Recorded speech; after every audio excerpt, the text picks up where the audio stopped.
ప్రభునానికి మహిమ కలుగును గాక. మన చదవబడిన లెక్క నుండి ఒక మాట చూద్దాం. 143 కీర్తన 1వ వచనం చదువుకుందాం. యెహోవా నా ప్రార్థన ఆలకింపుము, నా విన్నపములకు సెవియొగ్గుము. నీ విశ్వాసతను బట్టి నీ నీతిని బట్టి నాకు ఉత్తరమేమో. చిన్న ప్రార్థన. గనుడా యేసయ్యా నీకు వందనాలు. సమయంలో నీ పాదాల దుఃఖొస్తున్నాం అయా. చదవబడిన లేఖనాల ద్వారా నీ బిడ్డలైన మా అందరితో మాట్లాడండి.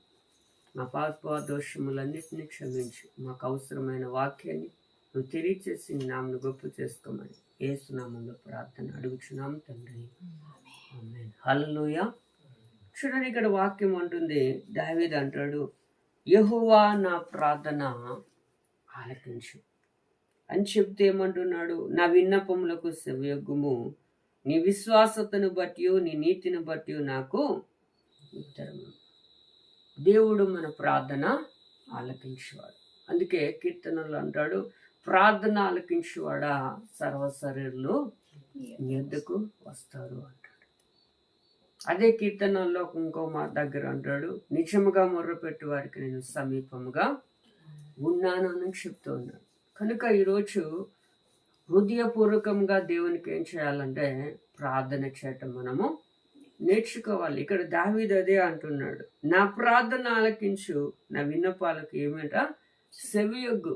ఆయన యెషయా గ్రంథం 59:1 అంటాడు కదా, రక్షింపనేరకయ్యుండినట్లు నా హస్తము కూర్చకాలేదు, విననేరకయ్యుండినట్లు నా చెవులు మందము కాలేదు. అంటే ఆయన మన మనవి ఆలకించే దేవుడుగా ఉన్నాడు.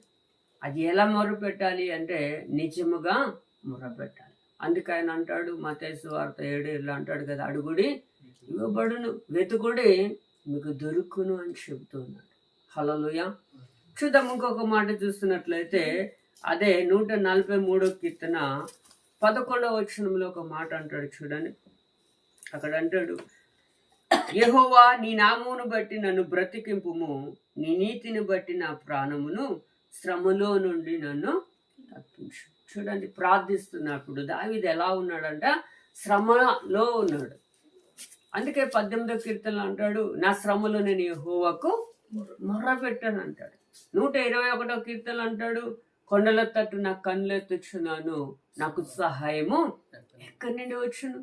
సహాయం చేసే దేవుడికే మనం మొర్రపెట్టాలి. అది ఎలా మొర్రపెట్టాలంటే హృదయపూర్వకంగా దేవునికి మొరపెట్టడం మనం నేర్చుకోవాలని వాక్యం చెప్తుంది. హల్లెలూయా. మరి ఈరోజు నువ్వు నేను